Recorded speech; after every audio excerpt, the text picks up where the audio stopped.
Olá, eu sou o Thiago Toia, fisioterapeuta osteopata e ensino colegas a faturarem R$ 30.000 por mês. Sejam todos bem-vindos à jornada Conhecimento Enriquece. Hoje vou te mostrar o caminho para transformar a sua prática profissional e te auxiliar para que você trilhe o caminho e que você também conquiste esse resultado. Mas antes de te revelar o passo a passo para isso, deixa eu te mostrar de onde eu vim e como eu consegui transformar completamente a minha vida como fisioterapeuta. Antes de alcançar os R$ 30.000 por mês, eu era mais um fisioterapeuta comum. Eu trabalhava com carteira assinada e com atendimentos de pilates, recebendo em porcentagem por cada atendimento. E o que eu recebia na época mal dava para pagar as minhas contas. Eu tenho fotos das anotações e da minha folha de pagamento lá naquele período, para mostrar para vocês o quanto eu ganhava. E realmente eu ganhava muito pouco, mesmo me dedicando demais. Foi um período difícil, né? Um período de muita luta, de muito desgaste, mas eu fui percebendo que ser o melhor na minha área não tinha valor se ninguém me reconhecesse. E foi aí que eu decidi mudar. Eu decidi trabalhar por conta própria e me tornar uma referência, um especialista resolutivo. Né? O meu objetivo sempre foi e sempre será resolver o problema dos meus pacientes o quanto antes. E deu certo. Hoje eu cobro o valor que meu trabalho realmente vale, bem acima do mercado, mesmo eu atuando em uma cidade pequena. Eu faço os recibos de pagamento das consultas pelo programa da Receita Federal. E vocês podem ver aí alguns desses recibos e os valores emitidos nessas notas.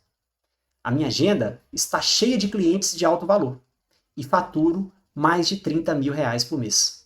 E eu tenho provas reais para também mostrar isso aí para vocês. Quer conquistar o mesmo? Me acompanhe, que eu vou te mostrar como ao longo da jornada Conhecimento Enriquece. Mas antes de te explicar como eu consegui chegar a esse faturamento de mais de 30 mil mensal, eu vou te contar a minha história. Porque eu tenho certeza que o que eu vou contar da minha trajetória até aqui, também aconteceram muitas coisas semelhantes com você. De todas as dificuldades, desconfianças, medos, incertezas. Eu sei que vários pontos que eu vou abordar na sequência vão mostrar que, assim como eu consegui chegar a esse patamar profissional e financeiro, você também é capaz de alcançar. Bom, quando eu comecei o curso de fisioterapia lá em 2005, eu confesso que eu nem sabia exatamente por que eu escolhi essa área. Eu imagino que talvez seja pelo contato com o esporte, né, vendo a reabilitação de atletas e etc. Mas eu mesmo nunca tinha passado por um atendimento fisioterapêutico. E nem tinha referências na minha família para essa área. Mas mesmo assim, desde o ensino médio, eu já sentia que eu queria seguir essa profissão, embora eu não soubesse exatamente o que isso significava na prática. E eu conhecia muito pouco, quase nada da fisioterapia. E eu escolhi estudar em Viçosa, Minas Gerais, desde o início. Né? Eu soube que a minha base seria ali, né? Perto da minha família e de amigos. Eu nunca tive a pretensão de morar fora de Viçosa. Já recebi e ainda recebo propostas para trabalhar em outros lugares, até fora do país eu já recebi oportunidade, né? Mas a proximidade e o ambiente onde a gente se sente acolhido influencia muito nas nossas decisões, né? E comigo não foi diferente. Então eu resolvi estudar aqui em Viçosa e nem tentei vestibular em outros lugares. E também a minha ideia sempre foi atuar na minha cidade, perto dos meus amigos e da família. Já durante o curso, o meu foco inicial foi a fisioterapia esportiva, né? Mas conforme eu fui evoluindo durante o curso, eu percebi que a área cardiorrespiratória e o trabalho hospitalar me despertavam mais interesse. E foi uma descoberta que aconteceu durante a formação mesmo, né? E mudou minha visão sobre o que eu realmente queria na profissão. Mas tudo mudou de fato quando a coordenação do curso de fisioterapia passou a ser liderada pelo professor Selby Limonge, que é um fisioterapeuta osteopata formado pela Escola de Madrid. E ele trouxe para a faculdade uma visão nova e profunda sobre o corpo humano, que eu nunca tinha visto antes. E aos poucos eu fui me encantando pela osteopatia, que é uma abordagem que entende o corpo como um sistema integrado, muito além do que eu conhecia até então. E além dele, além do Selber, vieram outros dois professores osteopatas, o André Chediek e o Thiago Esteves, que eram colegas da turma de osteopatia do Selber, e que reforçaram essa nova visão sobre a osteopatia. E um determinado dia, eu tive uma oportunidade que foi marcante assim na minha vida, que foi acompanhar um atendimento de osteopatia com uma paciente que estava em extremo sofrimento. Era uma dor lombar intensa, quase incapaz de andar, né? Ela chegou ajudada pelo filho, né, com dificuldade de se locomover. E o professor, que era osteopata, nos chamou para acompanhar esse atendimento.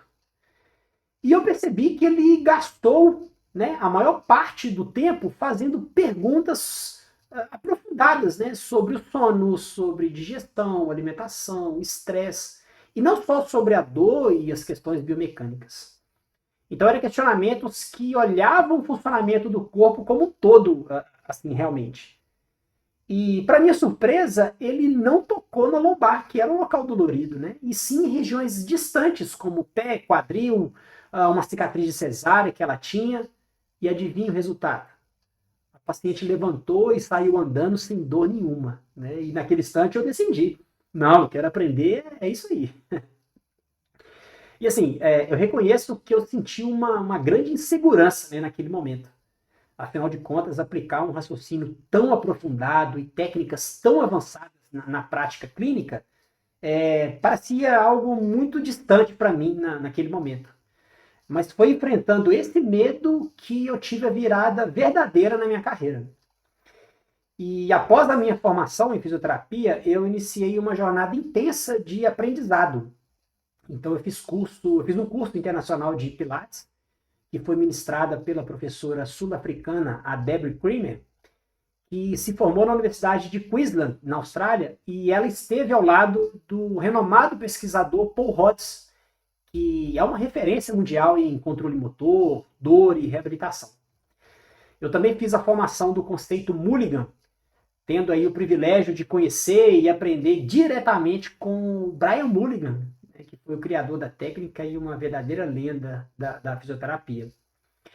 Eu ainda participei da pós-graduação em terapia manual e controle motor, com professores que, em sua maioria, eram osteopatas. E mais à frente, eu busquei integrar outras abordagens, como o método Mackenzie, que eu estudei, também tive o privilégio de estar ao lado do professor José Liberato, que é outra lenda aí da fisioterapia, né? E também aprofundei em neurodinâmica com os professores Rafael Calvente, o espanhol, né, Rafael Calvente, e a professora Carla Daniele. E aprofundei os estudos em biomecânica funcional com o professor Gustavo Leporassi. E claro, fiz a formação completa em osteopatia pela Escola de Osteopatia de Madrid. E no início eu também me perguntava como que eu conseguiria conciliar toda essa formação com a minha rotina corrida e os atendimentos diários. E foi preciso muita organização, né, de uma maneira geral, para que eu conseguisse levar tudo isso muito a sério, né? Então eu estudava à noite, nos finais de semana, eu abria mão de alguns momentos de lazer para realmente avançar ali na carreira, para fazer diferente do que os outros faziam, né? A minha ideia era ser resolutivo nos casos e resolver de uma forma rápida. Essa sempre foi a minha ideia. E eu decidi também abrir mão de conforto e hábitos, né? Sacrificando finais de semana, viagens e compras supérfluas para que eu pudesse investir de uma forma integral na minha formação e alcançar a excelência, era o que eu buscava. E durante alguns bons anos, para que vocês saibam aí, da minha carreira profissional, né? Eu creio que de 6, 7 anos, eu fazia atendimentos domiciliares e também trabalhava com Pilates, recebendo porcentagem dessas aulas. E ainda nessa época eu recebi um convite para trabalhar com hidroterapia na faculdade em que eu me formei, também recebendo em porcentagem por cada atendimento que fazia, né? E pouco tempo depois eu trabalhei de carteira assinada como supervisor de estágio, recebendo ali um salário mínimo na época. E assim eu fui preenchendo meus dias de atendimento conforme apareciam aí as oportunidades. E curioso assim, que, por mais que parecesse que eu estava meio que sem foco, já que eu atendia áreas diferentes naquele momento, né, eu sempre tive em mente o que eu queria de verdade. E até mesmo por isso, eu foquei demais em estudar e guardar o pouco dinheiro que eu ganhava para custear os meus investimentos nos estudos, né, as viagens, hospedagens, alimentação e etc. Ou seja, eu já trabalhei com pilates por muitos anos, com atendimentos domiciliares, hidroterapia e trabalhei também de carteira assinada, né, como supervisor de estágio. Então eu tenho certeza que a minha história teve capítulos semelhantes ao que você já viveu ou que de repente você ainda vive atualmente. E pouco tempo à frente, né, ali ainda na minha carreira profissional, a convite de dois grandes amigos, a Ana Cláudia e o Gunther, resolvemos criar o nosso espaço, com consultório de atendimento e estúdio de pilates. Eu ainda não tinha dinheiro suficiente, mas dividir as despesas com outras duas pessoas, isso facilitou muito. Além do que, com o conhecimento que eu já tinha e o resultado que eu já apresentava, eu já estava conseguindo cobrar um valor bem mais alto pelos atendimentos particulares, e eu sabia que era questão de tempo para que tudo isso acontecesse de fato e eu conseguisse deslanchar ali de vez. Então a gente criou a Armos, o Centro Fisioterapêutico Especializado, que é onde eu atuo atualmente, né, exclusivamente com atendimentos particulares. Embora a osteopatia me desse uma visão muito ampla, né, sobre o funcionamento do corpo, e foi algo que me encantou ali de uma forma inicial, eu percebi pequenas lacunas dos meus atendimentos e eu fui buscando aprofundamento em novos estudos e formações.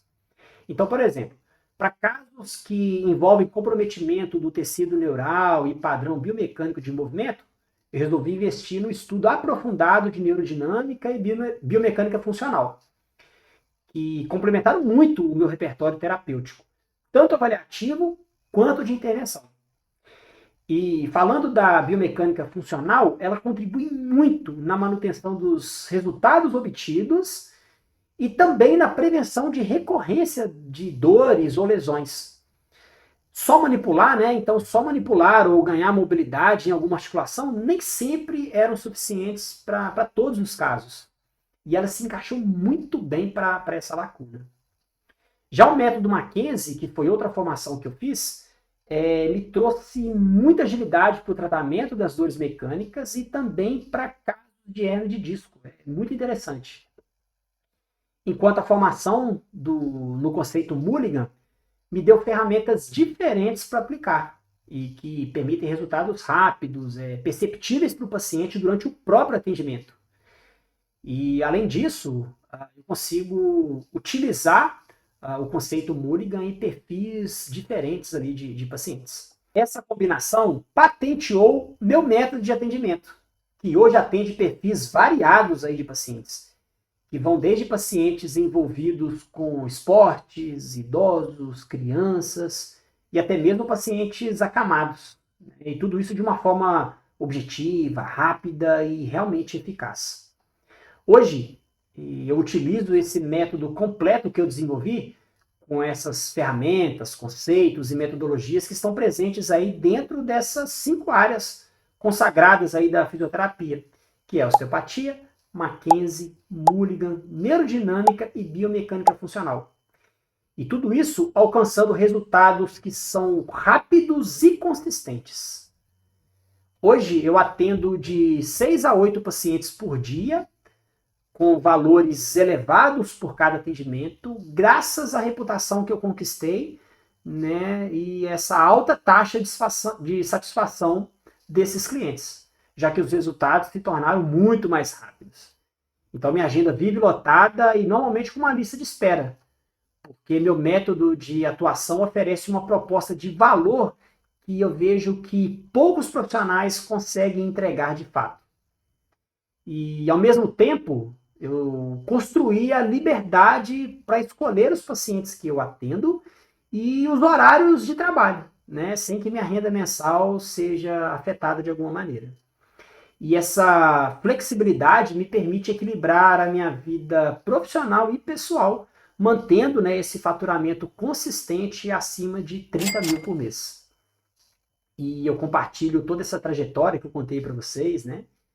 E o método, porque eu sei que muitos fisioterapeutas vivem esse desafio de querer resultados rápidos e consistentes para os seus pacientes, mas que ao mesmo tempo sentem que faltam ferramentas e direcionamento para isso.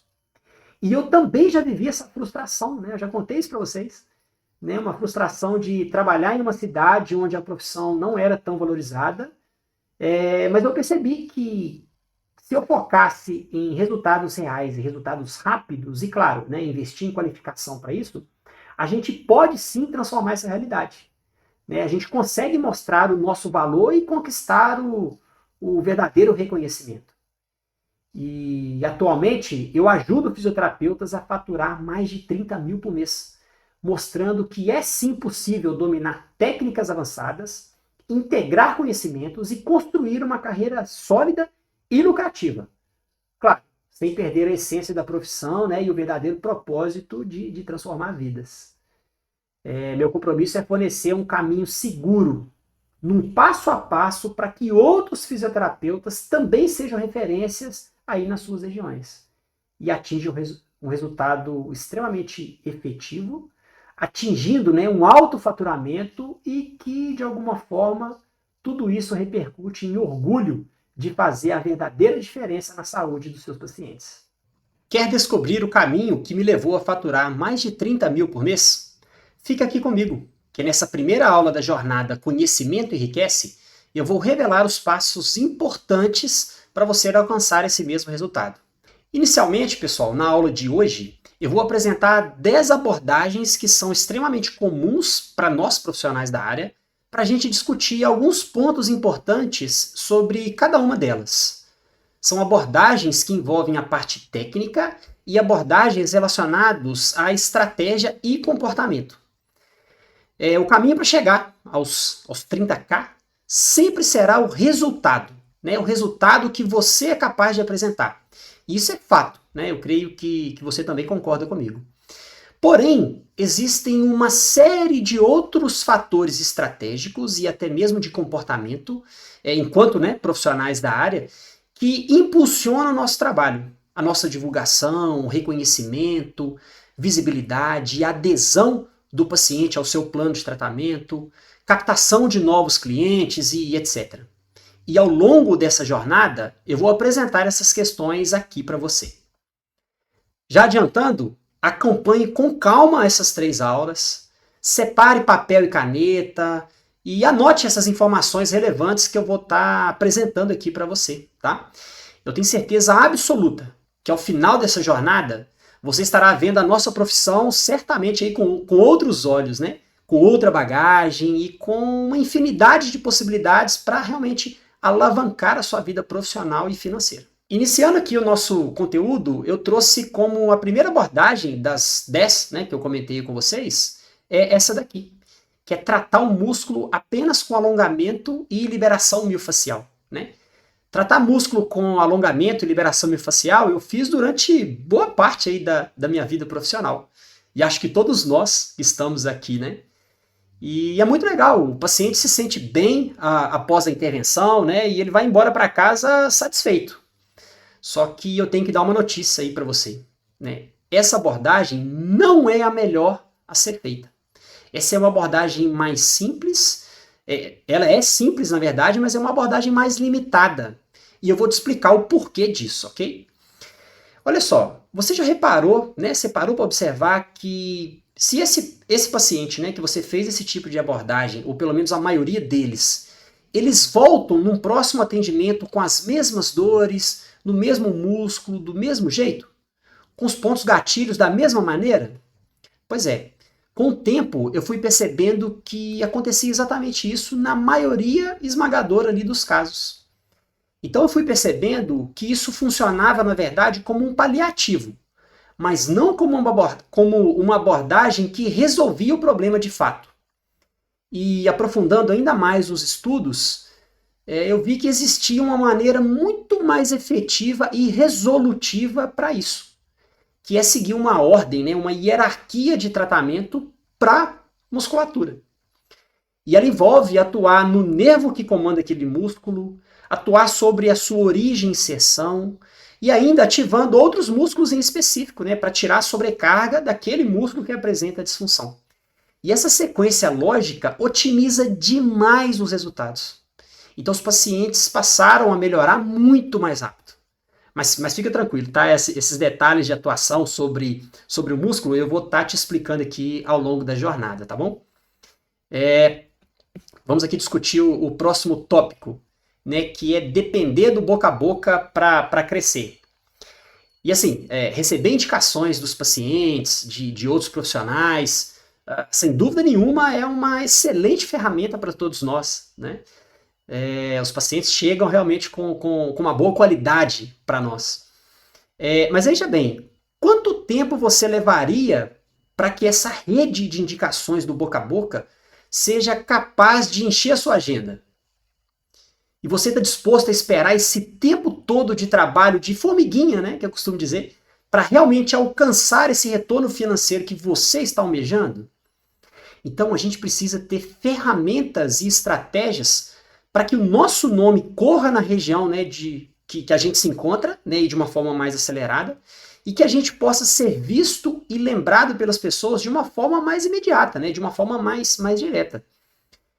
As pessoas precisam saber quem é você, como é sua forma de atuação, como fazer para chegar até você, né, mas isso precisa de acontecer de uma forma mais consistente, né? Então, se você continuar esperando a sua rede de indicações boca a boca encher a sua agenda, você vai demorar meses ou anos, né, para que isso realmente comece a surtir algum efeito.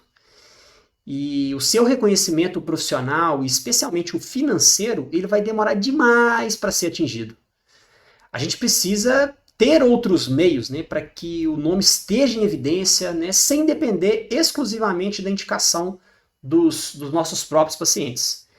E eu brinco, né? Eu falo que quem espera ser lembrado fica estagnado.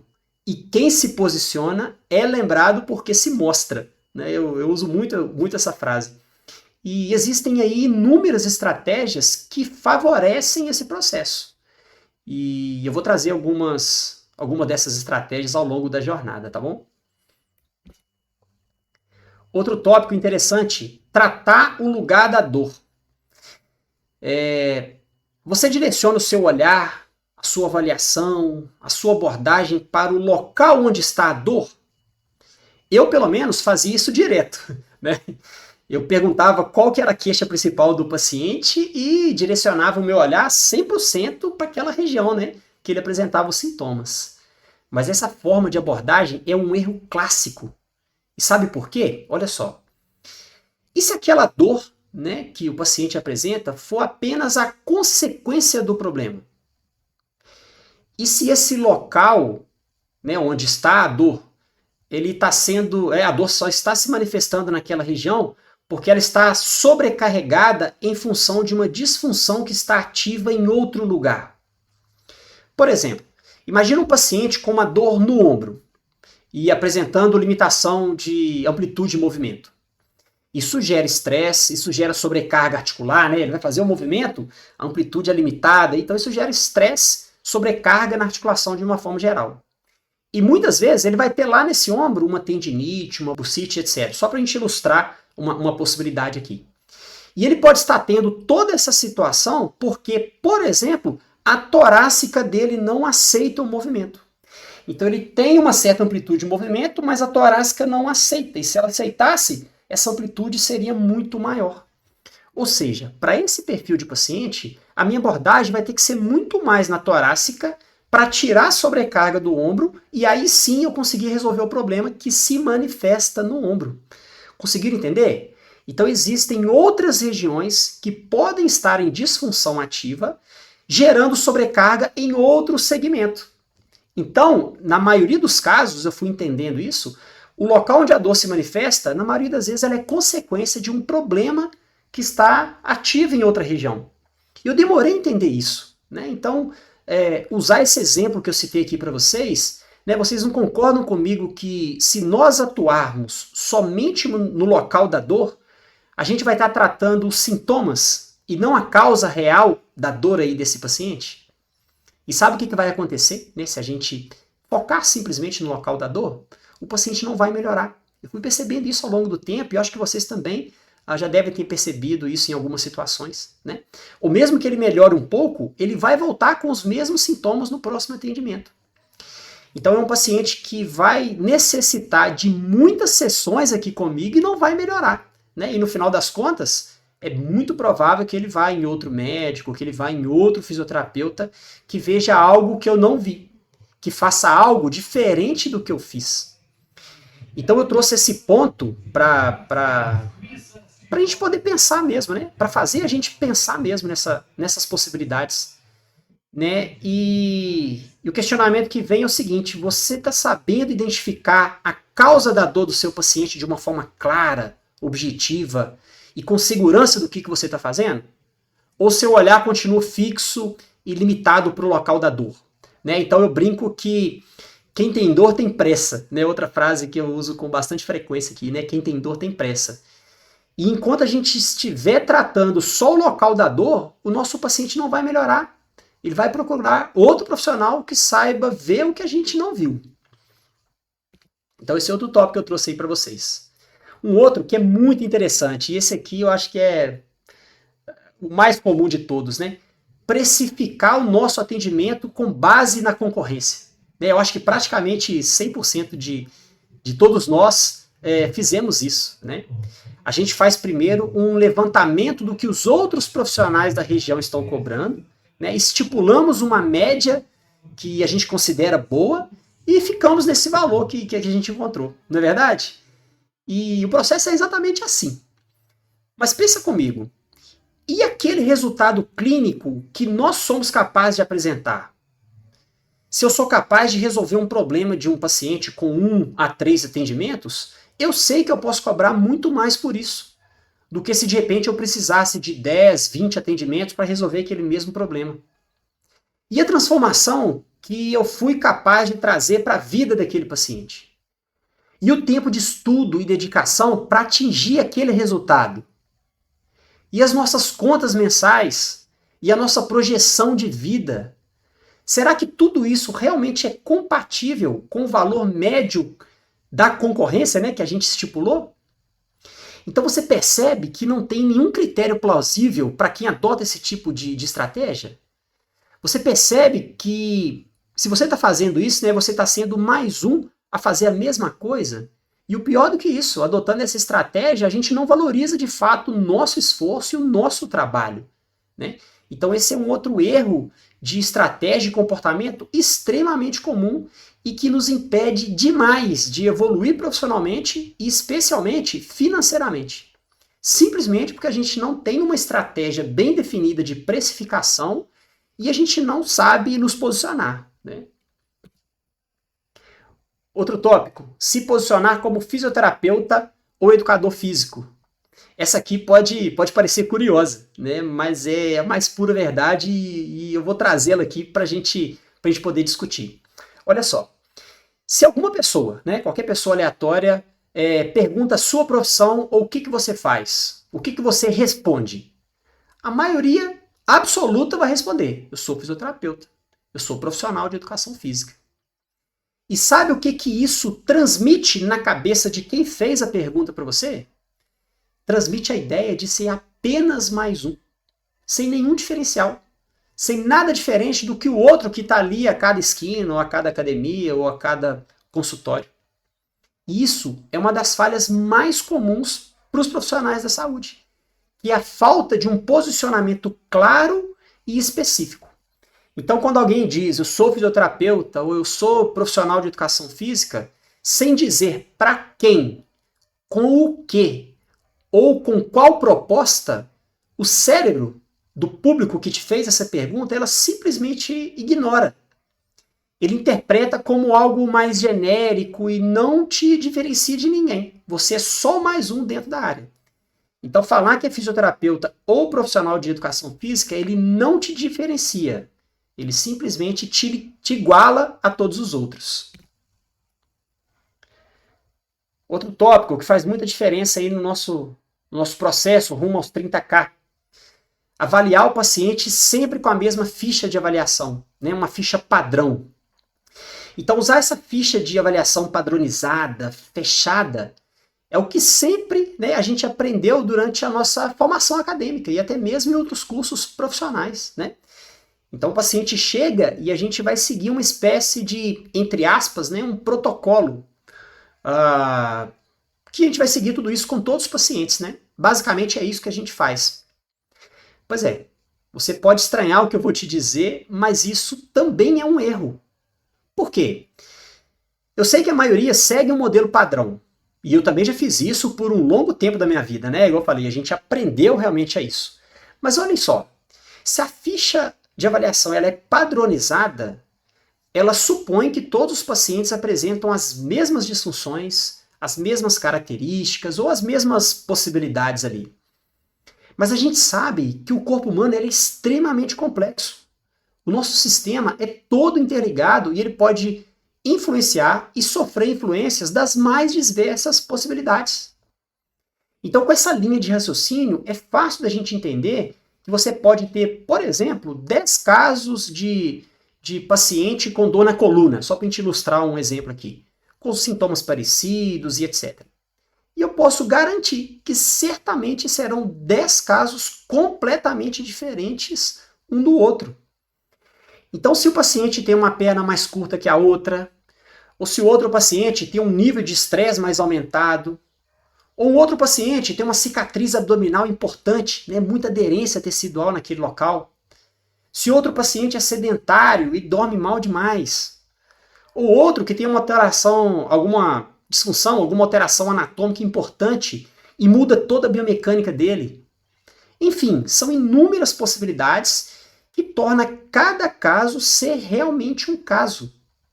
São 10 casos de dor lombar e 10 abordagens que serão totalmente diferentes. Então, com isso, pessoal, não existe receita de bolo para atendimento. E também não deve existir uma avaliação padronizada. Eu demorei a entender isso, né? Na minha cabeça isso não fazia sentido. Mas com o tempo eu fui vendo que padronizar esse processo de avaliação era um erro. E muito por conta disso, eu precisava de muitos atendimentos para resolver os problemas dos meus pacientes. Porque se o caso desse paciente saísse daquela ficha padrão que eu tinha, eu não sabia mais o que fazer com ele. Eu não sabia mudar a minha abordagem. Isso me gerava muita insegurança e os resultados, claro, né, eles não eram positivos. Mas a boa notícia é que existe uma sistematização, tá? Uma forma de elaborar esse raciocínio clínico bem num passo a passo, que sem dúvida nenhuma vai fazer você enxergar essas possibilidades de uma forma muito mais simples. E isso, de uma forma automática, vai fazer com que a sua avaliação seja flexível e que você tenha total controle do que você está fazendo ali com seu paciente, né? Sabendo exatamente do porquê de cada etapa ali do processo avaliativo. Outro ponto, né? Realizar testes ortopédicos e achar que o resultado positivo é que vai definir o caminho. E durante a formação também, né, lá na faculdade, a gente aprende muito a direcionar a nossa avaliação através dos testes ortopédicos, né? E o resultado desses testes é que vão direcionando como será a nossa abordagem terapêutica. E isso eu também fiz por um longo período, mas também é um erro. E eu fui aprender isso também com o tempo, né? E imagine só que se a gente estiver usando, né, esses testes ortopédicos como bússola para o nosso atendimento. Né? Eu posso garantir hoje para vocês, né, com a prática e com os erros do passado, que se você está usando esses testes como bússola, eu posso garantir, né, que a gente realmente está fadado ao fracasso terapêutico. E muito disso se deve pelo seguinte, pessoal, só para a gente conseguir entender toda essa história. E se o teste ortopédico, né, que nós vamos utilizar não tiver uma boa confiabilidade diagnóstica para aquilo que a gente está testando? A grande maioria dos testes ortopédicos são assim.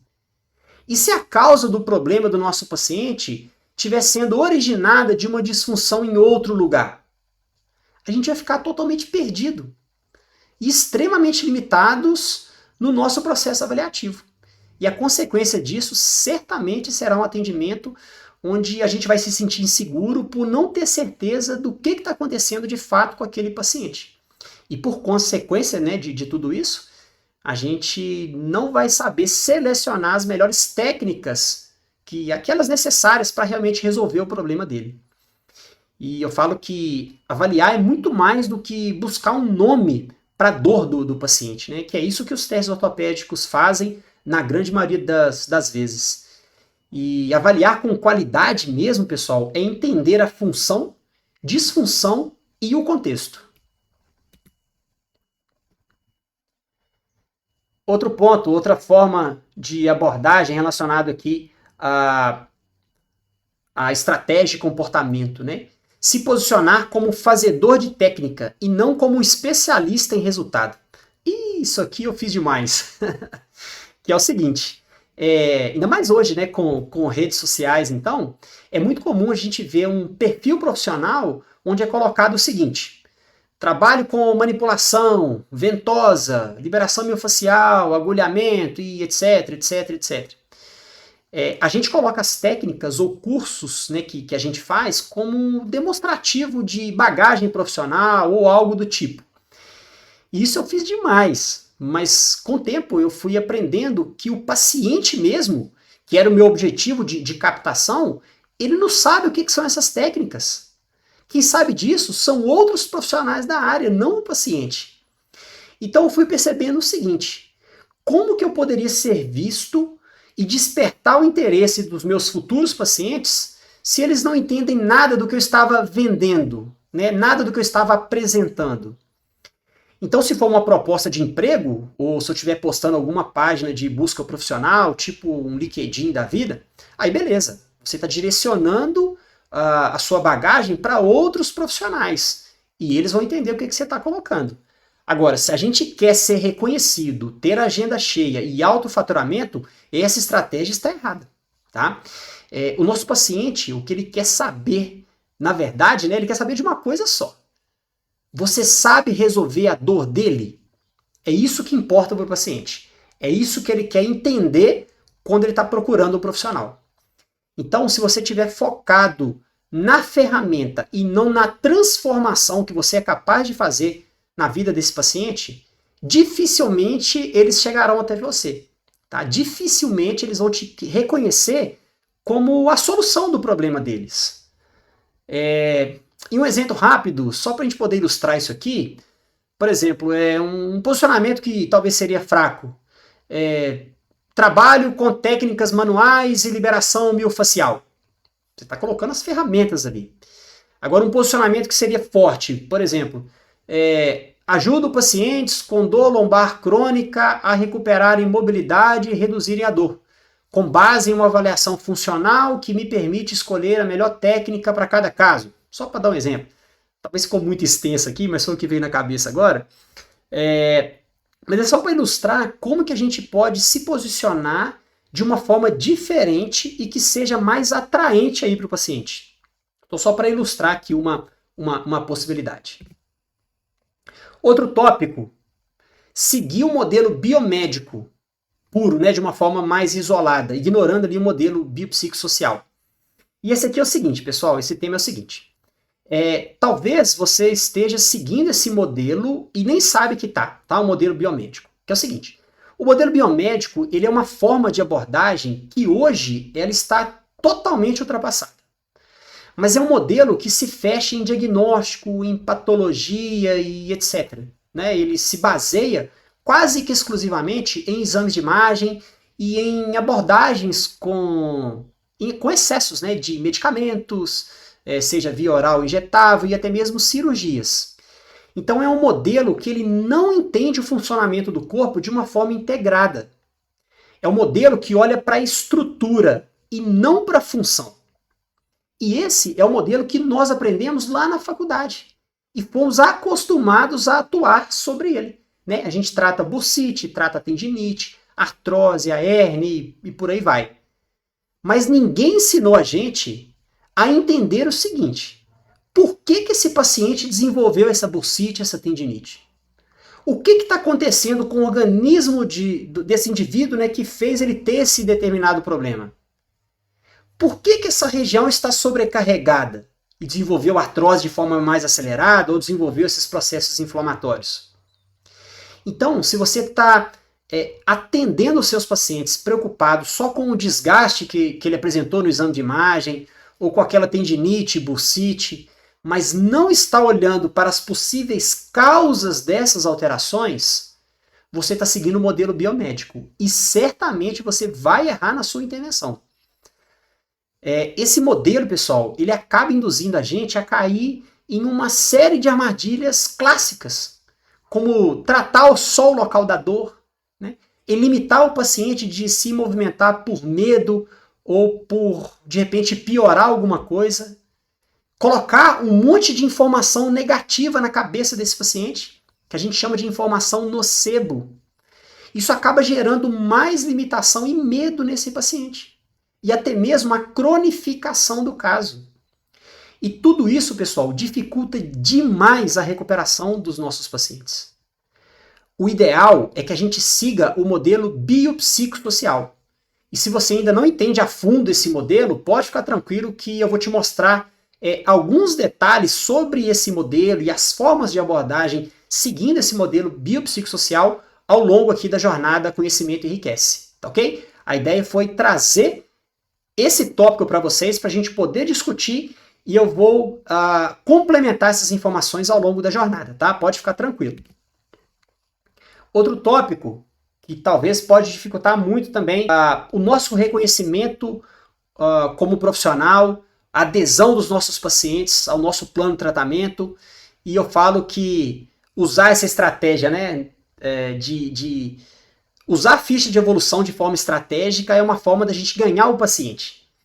Mas como assim, Thiago? Ninguém nunca tocou nesse assunto comigo, né? Por que você está falando disso? Usar a ficha de avaliação de forma estratégica. Pois é, quantos de vocês, né, que estão aqui hoje fazem a ficha de evolução aí dos pacientes de vocês? Isso é obrigatório para nós, tá? Mas é o seguinte, eu vou contextualizar para vocês conseguirem entender aonde que eu quero chegar. Se o paciente volta numa próxima consulta aí com você, você sabe o que ele apresentou? Você sabe exatamente o que você fez lá na consulta anterior? Você tem anotado as próximas estratégias de como atuar com ele? Se você já faz isso, excelente, o caminho é por aí mesmo. E mais do que isso, que é o que eu queria trazer. Você sabia que nessa mesma ficha de evolução, você também pode fazer anotações de pontos chaves que ocorreram ali durante a consulta e que vão fazer esse paciente jamais esquecer de você? Imagina você conseguir lembrar que ele falou com você, né? Que o filho dele vai viajar para a Europa. Você lembrar que ele comentou que iria fazer uma cirurgia. Imagina você lembrar exatamente da explicação que você deu a ele sobre o problema que ele apresentava. Qual o exemplo que você usou para isso e etc. Parece difícil, né? Mas isso pode fazer um diferencial gigantesco. E você pode usar esses detalhes estratégicos, né, para agregar valor ao seu atendimento. Imagina o paciente chegar no seu consultório 1, 2, 3 semanas depois, né, daquele atendimento que você fez. E aí você começar puxando assunto como se tivesse continuado a mesma conversa que tiveram lá na consulta anterior. Relembrando histórias, informações, como se sua memória fosse realmente de outro mundo, né? Pois é, isso é possível usando as estratégias certas e que certamente vão gerar muito mais impacto e valor nos seus atendimentos. Isso vai gerar mais empatia e adesão do paciente ao seu plano de tratamento. Então, se você ainda não usa ficha de evolução com esse propósito também, você está perdendo uma chance enorme de agregar valor ao que você faz e você pode corrigir esse detalhe. Tá? Isso será um ponto importante para que você seja reconhecido como um profissional diferenciado no que você faz.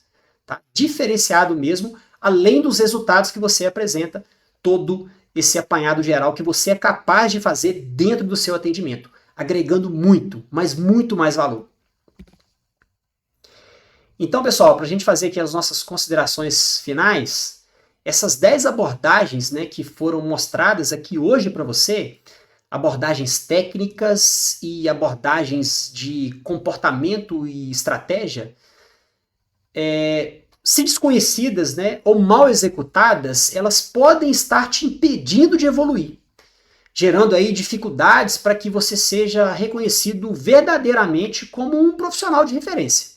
São falhas que te impedem de cobrar o valor que você realmente merece. Abri a tela aqui para poder falar diretamente com você, mas agora que você identificou alguma dessas falhas de abordagem, o mais importante vem a seguir. Na próxima aula, eu vou te mostrar o que fazer de forma diferente, tá? Eu vou te mostrar a forma correta de avaliar, de raciocinar e de agir. E isso vai facilitar e muito o seu caminho para você chegar aos 30 mil por mês. E aproveitando, pessoal, fique à vontade para enviar perguntas pelo direct no Instagram ou deixa aqui nos comentários qualquer dúvida que vocês tenham, tá? Que eu vou responder até o final da jornada, beleza? E se você ainda não está no grupo VIP do WhatsApp, entre agora mesmo para se manter bem informado de tudo que vai acontecer ao longo da jornada, e o link está disponível aqui abaixo também. E se você quer realmente transformar a sua realidade profissional, não perca as próximas aulas, tá, pessoal? Se a aula de hoje foi capaz de abrir os seus olhos, a próxima aula, que será a aula 2, eu tenho certeza que ela vai abrir o seu caminho, tá? Então não perde por nada, hein? Se organize e venha acompanhar essa aula 2 da jornada Conhecimento Enriquece. Te vejo lá!